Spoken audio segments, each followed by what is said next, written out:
عقل مندوں کے لیے ایک زبردست مثال. ہم تربوز خریدتے ہیں، واٹر میلن، مثال کے طور پہ 5 کلو کا ایک تربوز ہم نے خریدا، اور جب اسے کھانے لگتے ہیں تو پہلے اس کا چھلکا اتارتے ہیں نا. 5 کلو میں سے کم از کم 1 کلو کا تو چھلکا نکل جاتا ہوگا، یعنی آلموسٹ 20%، 20% تو کم ہو جاتا ہے.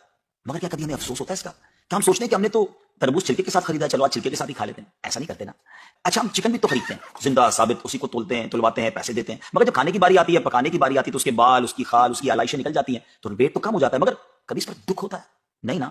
تو پھر 40,000 میں سے 1,000 دینے پر، 1,00,000 میں سے صرف 2,500 دینے پر ہمیں کیوں بہت تکلیف ہوتی ہے؟ حالانکہ یہ صرف 2.5% تو بنتا ہے، یعنی 100 روپے میں سے صرف 2.5 روپے. یہ تربوز، کیلے، آم اور مالٹے کے چھلکے اور گٹلی سے تو بہت کم ہے نا. اسی تو زکات فرمایا گیا. ہاں، ایک اور بات، سال میں ایک ہی بار دینا ہوتا ہے. مالٹے کا، تربوز کا تو ہر بار چھلکا اتارنا ہوتا ہے نا. یہ 100 روپے میں سے 2.5 روپے یا 1,00,000 میں سے 2,500 روپے سال میں ایک ہی بار دینا ہوتا ہے، اور اسی کو زکات کہا گیا. کیا برکت والا کام ہے یہ. مال بھی پاک، ایمان بھی پاک، دل اور جسم بھی پاک، اور معاشرہ بھی خوشحال. اتنی معمولی رقم، یعنی 40 روپے میں سے صرف 1 روپے، اور فائدے کتنے زیادہ، اجر کتنا زیادہ، برکت کتنی زیادہ. تو اب اپنی زکات ہم نے پوری دینی ہے.